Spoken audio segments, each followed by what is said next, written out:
Ça, c'est des plants qui ont gelé, fait qu'ils sont présentement prêts pour être coupés. Ici, vous avez un plant coupé avec le tag mis après le plant pour faire sûr d'avoir une bonne identification. Bon.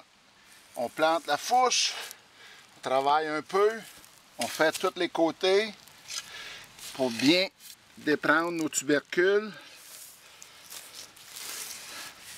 Et puis, on lève. Comme ça, ça s'étend tout seul.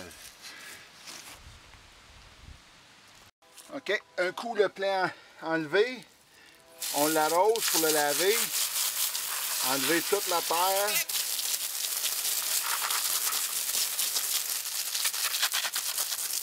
Et puis vous avez un plant prêt pour le séchage.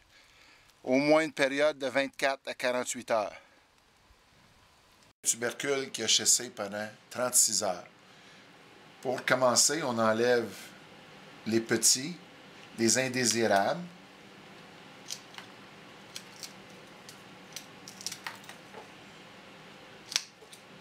Comme ça, ici, ça ne passe pas l'hiver. On enlève ça. Celui-là, ici, on enlève la pointe, le petit. Ici. Les racines au bout. Les racines au bout. Première vue, on a un beau tubercule. Présentement, on enlève les tiges de l'an passé. Même chose pour l'autre. Nous, ce qu'on vient de couper, c'est ce qu'on appelle la couronne. C'est dans cette région que les œils vont sortir pour l'an prochain. Ici, je peux faire une belle incision en plein milieu. On voit que c'est bien placé. OK. Je dépose celui-là. J'enlève tout ce qui a chassé et qui pourrait être dommageable pour l'hiver.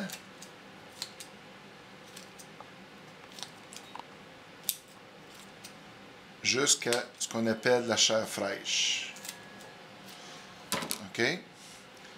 Trempe dans de la poudre de soufre et vous avez un tubercule prêt à entreposer pour l'hiver. Mon autre restant, on examine. Ici, on a un tubercule qui est très viable. Celui-là est un peu mou et celui-là est viable. Donc, je vais pratiquer une coupure entre les deux. Je fais le tour et je coupe. Et je fais la même chose avec ces deux tubercules.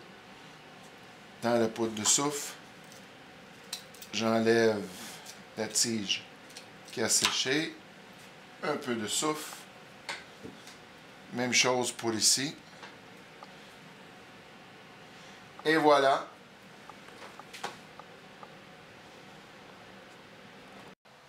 Ici, on a les tubercules un coup divisés, entreposés dans la vermiculite.